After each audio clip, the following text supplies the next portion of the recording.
Okay, so just a quick summary of the main updates in the guidance. I already mentioned the first point. The second point I will talk about in just a moment, the differences between non-GEF and GEF evaluations. There is a new roles and responsibilities section. There is emphasis on the role of the M&E focal point at the commissioning unit. So this follows the lead of the UNDP evaluation guidelines, which states that M&E focal points drive the evaluation process. So what I've learned from many of you at IEO workshops that I've participated in is that in many offices, GEF MTRs and GEF TEs don't go through you, that they are handled differently, mostly by the program units. So this shouldn't be the case. First, there's the issue of independence. We need to separate the evaluation process from those who manage the project. And also, most of you have attended the IEO's workshops in the past couple of years, either in person or virtually, and all of you have taken or will take the mandatory course that the IEO set up on evaluation at UNDP. So if GEF, MTRs, and TEs are not flowing through you, then those MTRs and TEs are really missing out on your experience and on your learning and on all the other work you do with evaluations. So hopefully with this guidance, this will help kind of streamline GEF TEs into the standard flow of evaluations at UNDP. The next point, there is a dedicated section on gender, which there wasn't before, and gender is also incorporated throughout the TE process. There is expanded and more detailed guidance throughout the entire document. And there are also suggested questions that evaluators can use to help frame their assessments. But as always, those questions should be tailored for each individual TE. There is an emphasis on independence, which I'll speak about in a moment. There is an updated TE TOR template. And finally, this guidance includes elements that did not exist when the previous TE guidance was written in 2012. And this includes things like core indicators, the social and environmental standards, SDGs, theory of change, etc.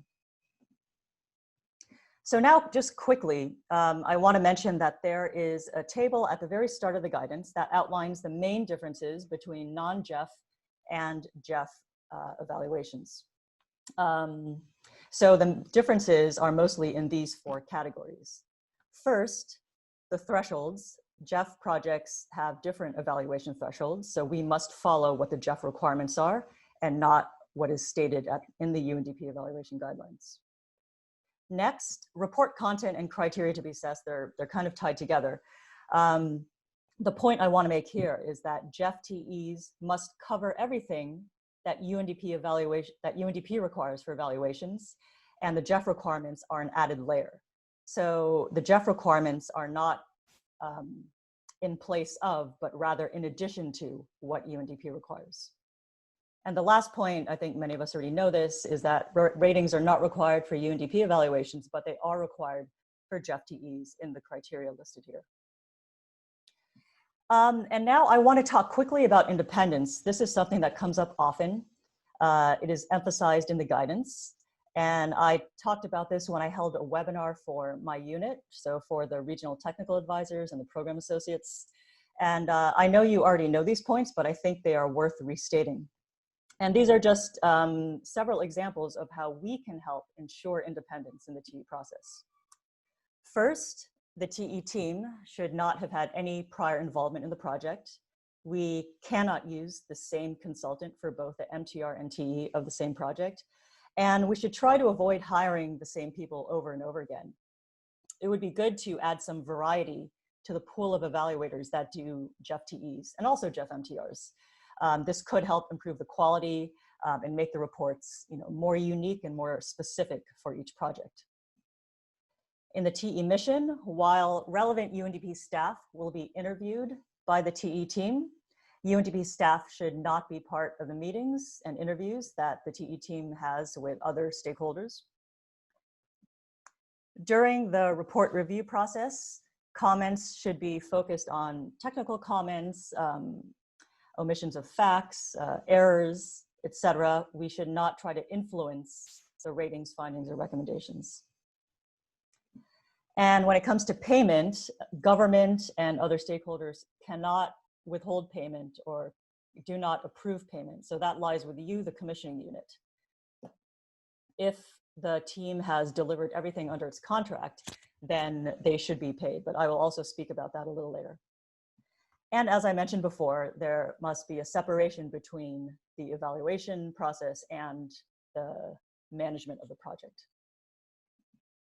So now to the structure of the TE guidance. There are three main sections: the TE process, roles and responsibilities, and TE report content. I'm not going to talk about every single section. I'm just going to highlight some of the main updates. So first, timing. The guidance recommends that the TE process begins at least 6 months prior to the TE due date. So beginning the TE process means drafting the TOR. This time frame is a little longer than what is suggested in the UNDP evaluation guidelines. Some colleagues have told me that more time might be needed in some cases. There is no one answer for this. Some offices may need more than 6 months, some don't need that long. So really just use your best judgment depending on what the procurement capacity is in your office.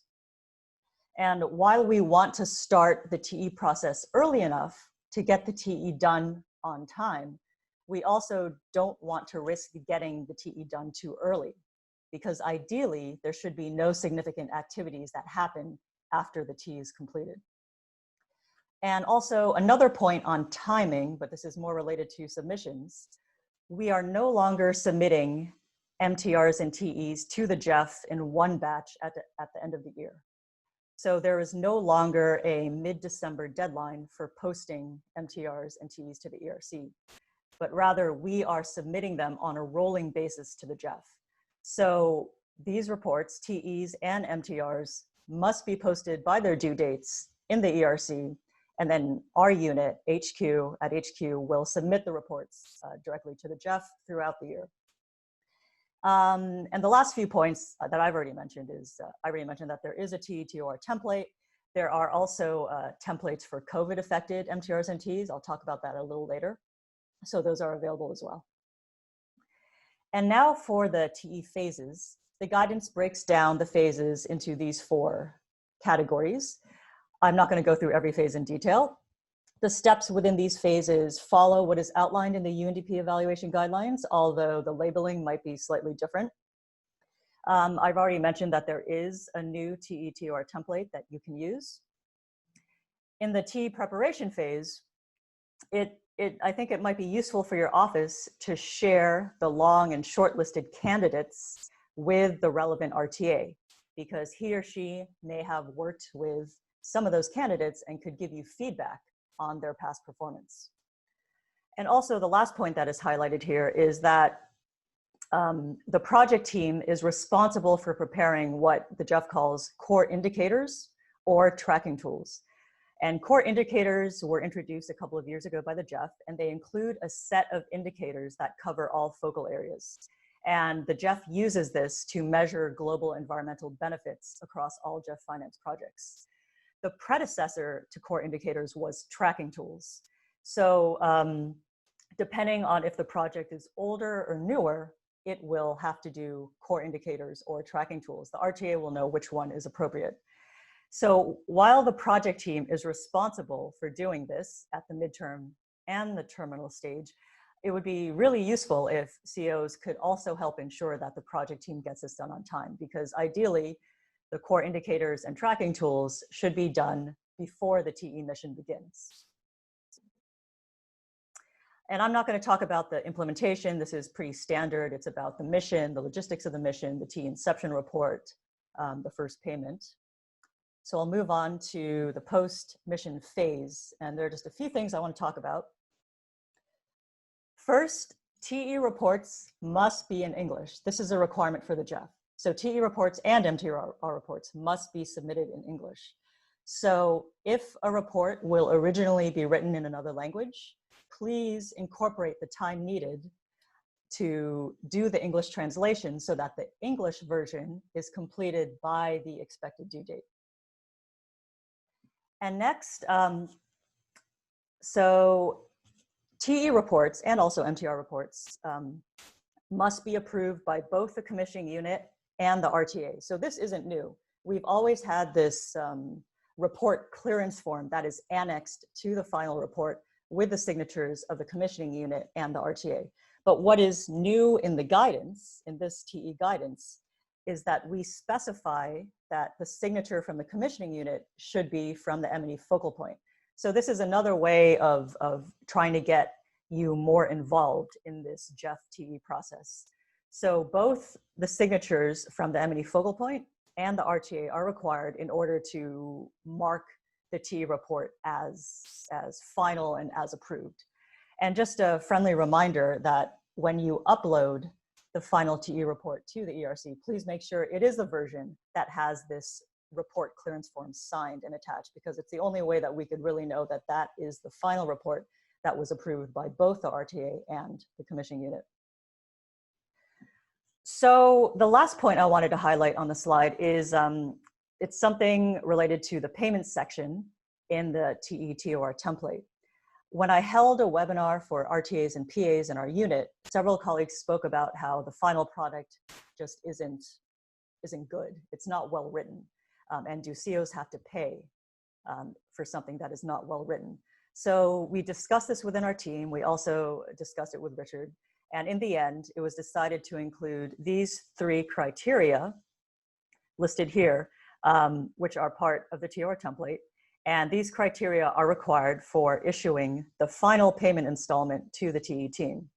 So the criteria are that the report must follow the requirements outlined in the TOR and must be in accordance with the guidance, that the report is clearly written, logically organized, and is specific for this project. I think many of us have seen reports that are cut and paste from other TE reports, and that the audit trail is included and is completed with responses to each comment. So these things should have already been done, even without stating them. It should be part of what the evaluator does, but hopefully the presence of this criteria in the TOR, in the payment schedule, will help incentivize evaluators to really produce a good report in the end. And now about roles and responsibilities. This is a new section, and there are details for all of the roles listed here. I'm not going to talk about all of them. I'm just going to focus on the commissioning unit. And in addition to the steps that were listed earlier within the TE phase, these are just a few highlights to mention. Again, following the lead of the UNDP evaluation guidelines, we want to emphasize that it is the M&E focal point that drives the evaluation process and not the program unit, although the program units are fully involved. And commissioning units should include the RTA at relevant points within the process. And as I mentioned, please share the long and short list with the RTA for his or her feedback. It could be useful for you in your final selection.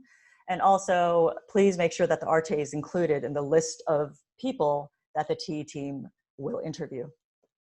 I already spoke about the TE clearance form and the payment. So those are the last 2 points. And now to the TE report content section, which is the last and the longest section of the guidance. There are now more details in each section, and each section includes suggested questions to help evaluators. But of course, those are suggested questions and they must be tailored for each individual report. The ratings, the criteria to be rated has not changed. The only change is that relevance is no longer rated relevant or not relevant. It is now on a 6-point scale. And there are some constraints in how the outcome rating is decided, but that's all described in the TE guidance. And so now onto the new elements. So these are things that did not exist before. Theory of change must be discussed. Gender questions are incorporated throughout the guidance. There is also a dedicated section on gender. There is a new co-financing template. So in total, there are 2 co-financing tables that must be part of TE reports, also for MTRs. There is something called GEF additionality, which is defined here. That must be discussed in the report. And also there is a risk management section which includes discussing social and environmental risks. So just to emphasize that gender is something that we really need to improve in GEF-TEs. So hopefully this new section on gender and the fact that gender is incorporated throughout the TE guidance, hopefully that will help strengthen gender and cross-cutting issues. And I just want to mention that the GEF is closely scrutinizing the reporting of actual co-financing at the terminal stage and also at the midterm stage. So it is really important that the TE team is given the actual co-financing figures when they are recruited so that they could discuss it in the report. There are now, and as I mentioned, there are now 2 co-financing tables, and this is included in the guidance, and instructions on how to complete them are included. And just the last point, just to emphasize that social and environmental standards must be discussed and assessed at the TE stage, also at the MTR stage. And now for just some key messages. This updated guidance is effective immediately, so please apply it to all TEs, all new TEs for which TORs are still under development. You may wish to share this guidance with evaluators who are conducting TEs right now. They could still use it to enhance their current evaluation process. And the next 2 points are related, and I just want to repeat again that this TE process, GEF-TEs, GEF-MTRs must be driven by the M&E focal point. And hopefully with this guidance and with messaging from the IEO and messaging from our unit, we could help streamline GEF-MTRs and TEs into the flow of evaluations at UNDP. Next, I want to talk about the roster. So at the end of last year, we added about a little over 40 evaluators to the GPN roster platform, and this roster is available to any office at UNDP. The link you see here is the link you can use to submit a request to the roster. And in my experience, the roster team is very quick. So within a day or 2 days maximum of submitting your request, they will send you a list of CVs that you will have to rank. And then the roster team will check the availability of those candidates. So it's a really good resource for you to use, and it could save you some time during the procurement process. And as I mentioned before, we do have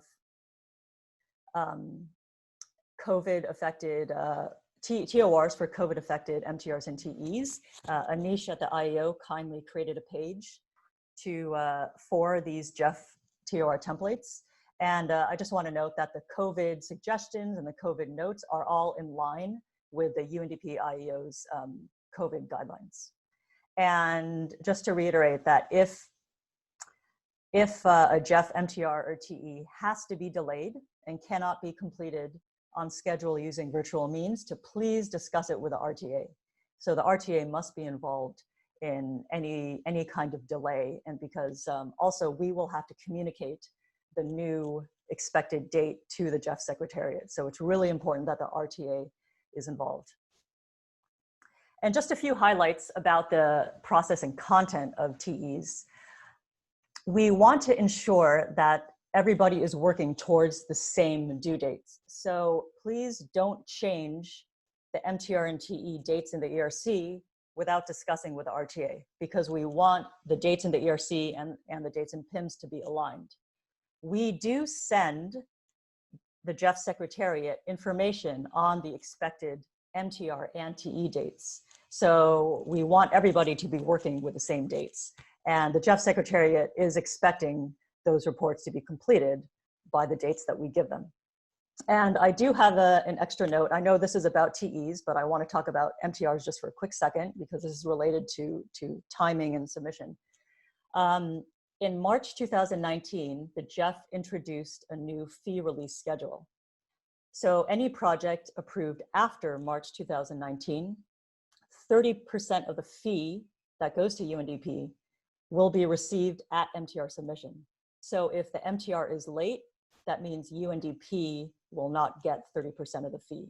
So that's another reason why we need to really get these MTRs done on time so that we could submit them to the GEF on time. And I already talked about the next point. Please use the updated TETR template. Please help ensure that the core indicators or tracking tools are completed by the project team before the mission begins. Please arrange for the English translations so that the English versions are done by the TE due date. And again, about the TE report clearance form, it is the M&E focal point that should sign it together with the RTA. And also ensure that co-financing is tracked throughout project implementation so that when the MTR team or the TE team come on board, that you are able to give them the co-financing figures. And also the last point I want to make, in case you haven't already heard about this, is that there is a PIMS plus dashboard for country offices. So PIMS is the platform that our unit uses to track project milestones. So projects that are financed by the GEF, GCF, AF, we use PIMS plus to track everything. So there is a version of PIMS that is available for COs to use, and there's the link to it.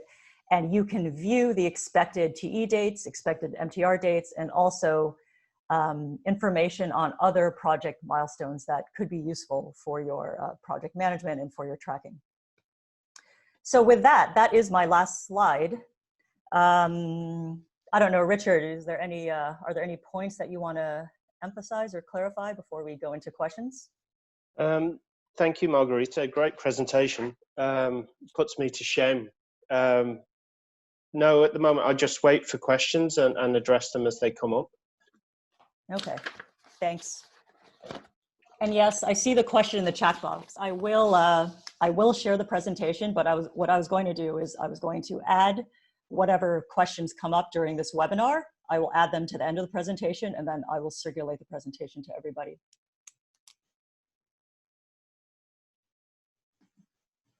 So any questions, or was everything clear? How many people, consultants are required? So in the guidance, we recommend a team of 2. And I think this is also consistent with what is stated in the UNDP evaluation guidelines. So for GEF TEs and GEF MTRs, we usually see a team of 2, an international consultant and a national consultant.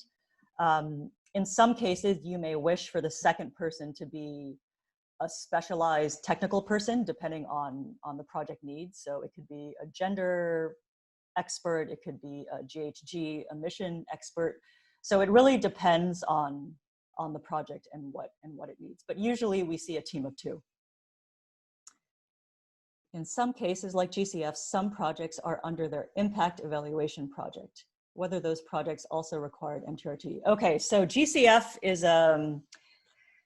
GCF has different evaluation thresholds. Although pretty much all projects require some kind of evaluation, we have not received official guidance, official evaluation guidance from the GCF yet. What they did share with us last year is what they're calling an informal and an unofficial TOR, which we have been using for the GCF interim evaluations that have happened. So what we've done for GCF is we've merged their unofficial TOR with our GEF TOR structure. So that's what we've been using. So GCF is actually a special case. Until we receive additional guidance, we are using this kind of merged TR template. So please contact me if you need access to that template. Okay. Oh, now all the questions are coming in. All right. Okay, so you can share the TORs for GEF, MTRs, and TEs with the RTA and the PA. PAs are actually, they have been checking templates for MTRs and TEs, so feel free to share it with them just to kind of, have a second pair of eyes and to ensure that that the TORs do follow their template. And regarding the 30% fee, here meaning the total fund project. So, so depending on the size of the GEF grant, UNDP receives a fee. And I can't remember what I think usually it might be 9.5% or 9%. I can't remember the exact amount.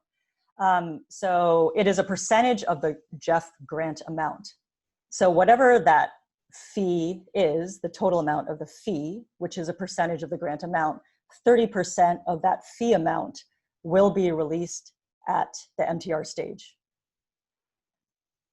The changes are just for the TE. Yes, so this guidance is for TEs only. We have not received, although the GEF does have an updated monitoring policy, they don't really give us detailed guidance on MTR, so we can continue using our MTR guidance, although that guidance is also a little outdated. It was written in 2014. So maybe just a point about the MTRs. MTRs must also include that new co-financing template that I mentioned, and MTRs must also assess social and environmental standards. So those are the two big things that come to mind. I did upload, or Anish kindly uploaded to the ERC, an updated MTR-TOR template, which includes mention of the assessment of social and environmental standards and includes the updated CO co-financing templates. So you can look to the ERC for the updated MTR template. It's largely the same with just a few additions. Okay, Gabrielle's question, using a consultant for an TE that's person. Okay, so no, so this is something, this is consistent with guidance from the IEO that we cannot use the same consultant for both the MTR and the TE of the same project. Because at the TE stage, the consultant will be assessing recommendations and findings found in the MTR. So they're kind of assessing themselves. So we need to separate those roles and we cannot hire the same people for both the MTR and the TE. How will you ensure the TE process is managed by the M&E focal point? Yes, so this is a good question because this kind of involves a change in the culture of how offices work. This might be, this is a kind of a multi-prong approach. So this TE guidance is one thing. The webinars and the guidance that come out of the IEO are another thing. I've communicated this message to our RTAs about involving the M&E focal point. So I think it's something that will happen over time. And I think it involves messaging from the IEO, from us, and it depends on also the senior management of the regional bureau, et cetera. So for evaluations that just started, are these guidelines applicable? So yes, I would encourage you to share this updated TE guidance with evaluators that just started working and that are working now. Although, they were contracted under the quote unquote old TOR. So, some of them might be resistant to incorporating some of these new additions because it wasn't part of their original TOR. Although, there was one evaluator that reached out to me and said that he is currently working on a water and ocean governance TE and he wanted to use the new guidance. So I think there are evaluators that are open to incorporating this, even though these guidance were not out at the time they were contracted. So I would encourage you to share the TE guidance with evaluators and encourage them to use it as much as possible to enhance their current process. So the old TOR, is it suitable for the new guidance? So the old TOR is, it's missing a few things. So gender is not really emphasized as well as it could be in the old TOR. The suggested outline of the report is the old outline, so it's missing things like the social environmental standards, the additional co-financing template, discussion on the theory of change, the GEF additionality that I mentioned. So, the old TOR is okay, so you can still use it, but again, like I said before, if somebody has been contracted under the old TOR, please send them the new guidance and ask them if they could incorporate as much as they can from the new guidance into the current TE. Are there any updates related to the management response after the MTR?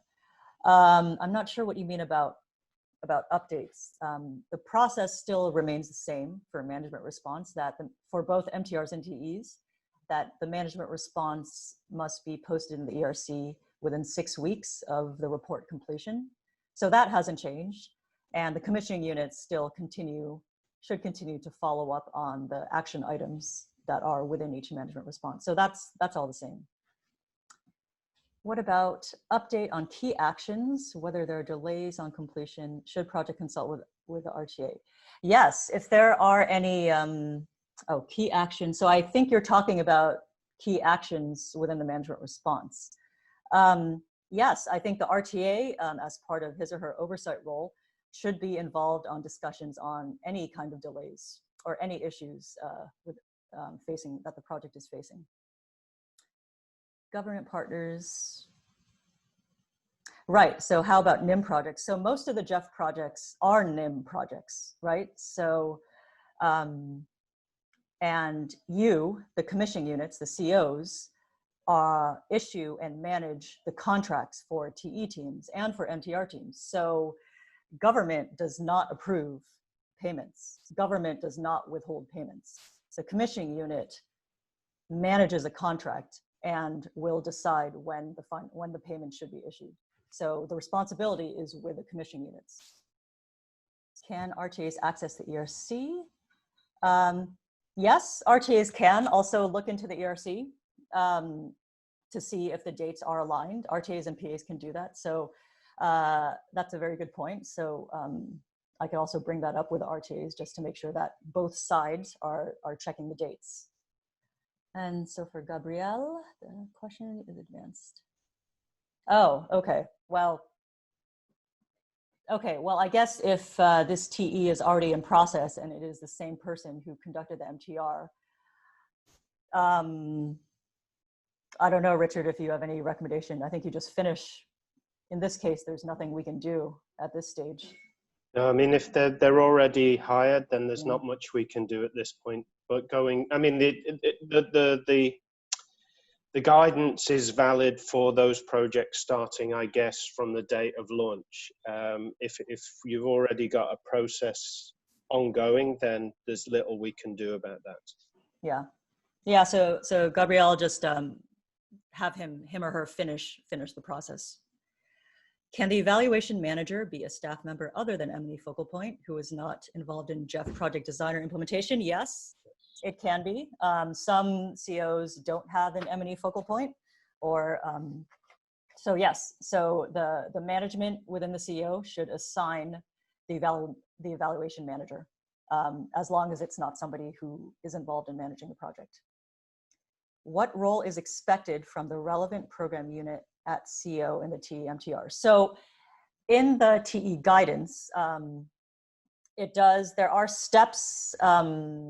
So in the section that outlines the TE phases, there are tables at the end of each phase that kind of outlines the main steps and who is responsible for what and who contributes to that. So it'll list the person or persons that are responsible for that action, and then those who also contribute to that action. So in those tables, it's stated, the program unit is also there. So it is also outlined. So you can see that the program units are still fully involved in this process, although they should not be the ones driving it. Can you please elaborate on the core indicator setting and tracking tools development phase? So, okay, so core indicators, it's what they are. It's a file. Right now the GEF has them as a Word document. So it's something. Core indicators and tracking tools are something that the GEF requires to be done at the start of the project, at the midterm stage, and at the terminal stage. So the GEF uses all the data at those stages to track global environmental benefits throughout the project. So it is not in response to evaluation questions. They are set indicators that the GEF decided on. So it is really just a document, a form that should be completed. It should be annexed or listed as an annex in TE reports and in MTR reports, but not actually attached, because sometimes it becomes very long. So it is separate from the evaluation questions that the evaluation team uses. So as the TE process must start 6 months before the end date, been extended in order to complete it. Okay, sorry, I have to read this in a little more detail. 6 months already completed is the TE process starting August. So, you know, the 6 months start time is a recommendation. So really, I think each office will have to decide, you know, how early do we need to start this TE process in order to get it done by the due date. So use your best judgment, given how busy your office is, the procurement capacity, et cetera, COVID, and all other factors. So use your best judgment. If 6 months is enough, then that's fine. If you don't need 6 months, you could start at 5 months, 4 months before the due date. You just need to ensure that the TE is done by the due date. So just use your best judgment given the situation in the country and in your office. Can I jump in there, Yeah. Margarita? Because this is something we obviously with COVID, it's having a huge impact, Yeah. and we've given some guidance and also a couple of webinars recommending that you look at your evaluation plans in general, including GEF, and the realities of the situation in your country in being able to implement those evaluations this year or even at the beginning of next year. For GEF evaluations, they're very clear. If you need to reschedule, you must coordinate with your RTA to make sure that that's okay. If, just to give you 6 months is actually probably a conservative estimate on the time that's needed. For instance, if you have an evaluation that is due in December, that is to be completed and uploaded to the ERC in December, you should have a team in place now to start the evaluation this month or early September to go through all those processes for it to be completed in December. In fact, if you don't have a team in place now, you're already too late. So if you walk that back, your terms of reference should be agreed with partners, and the RTA and everything should have been done almost May. So we're looking at more than 6 months to ensure an evaluation is completed within the year. And obviously with COVID-19, that slowed everything up. So we're even looking at a longer than 6 months period. So looking at your plans now, if you have anything due in December, you should have a team in place now or be doing the recruitment now so that they can start as early as possible, or otherwise it won't realistically be completed. Great, thanks, Richard. So now to Mani's question. The guidelines and the co-financing template can be used for AF projects or not. Yes, so because the AF has not, the AF is the adaptation fund, because the adaptation fund has not issued detailed guidance on their evaluations, we have been using the GEF guidelines for MTRs and for TEs for adaptation fund projects, just to be consistent across all of the vertical fund MTRs and TEs. So yes, you can use these guidelines because, you know, the things like the strengthened gender sections would be very useful for adaptation products as well. Of course, the GEF specific areas do not apply. So the core indicators, the tracking tools, the GEF additionality, et cetera. But yes, you can use the guidelines for AF projects too. Maya's question is, can we use the GPN roster platform for non-GEF TEs? Yes, definitely. So the GPN roster platform is open for any project. And I just want to add that these, you know, the 40+ evaluators that I spoke about are in addition to any other evaluation roster that was also consolidated onto the platform from another office. So there have been some regional evaluation rosters that were consolidated. So the 40+ evaluators that we added are in addition to other evaluators that were hired from other offices. So yes, you can use them for non-GEF projects as well. And Mohammed's question, if a consultant has done one assessment of the project, not involved in the project design document, can she do the evaluation? One assessment, I don't know. This is, I would say that this might mean, this kind of means that this person was involved in the project. This is a little tricky. I think it might, was this an independent assessment? Mohammed, if you send me an email, then maybe we could talk about this a little more. Right now, my instinct is to say no, but we can talk about that. And Mohammed's question, what if the CO has no dedicated M&E? So if there is no dedicated M&E, then the management at the CO should appoint somebody to carry out the evaluation. So it is up to the management of the CO to assign somebody to act as the evaluation manager for that evaluation.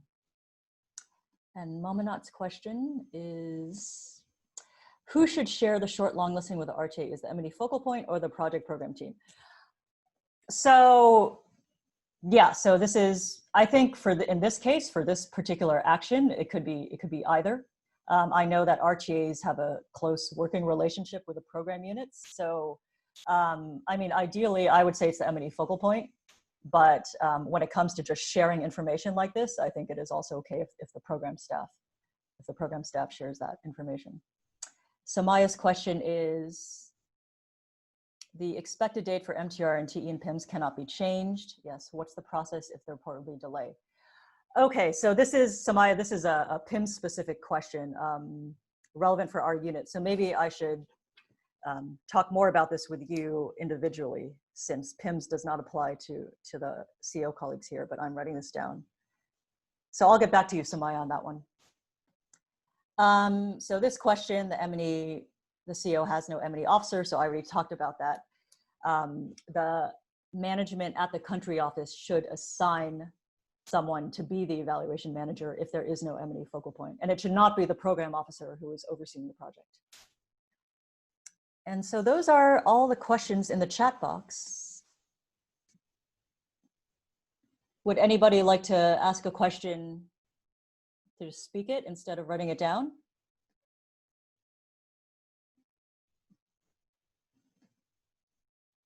Okay, great. So, you know, what I'd recommend is to go through the guidance, to just become familiar with it, become familiar with the content, the sections, the new sections that I mentioned, the theory of change, the new co-financing template, the GEF additionality, the social environmental standards. Become familiar with it, and I think that would help you when it comes time to review these draft reports. I will probably, maybe in a few weeks, hold some kind of Ask Me Anything session where I will just be online. There will be no presentation, and you can just drop in and ask me a question and then leave. So maybe in a few weeks, I'll schedule one of those. You can also reach me by email, by Skype, in Teams. And let's see, there's another question. Can the RTA access the ERC to read? Yes, RTAs can access the ERC.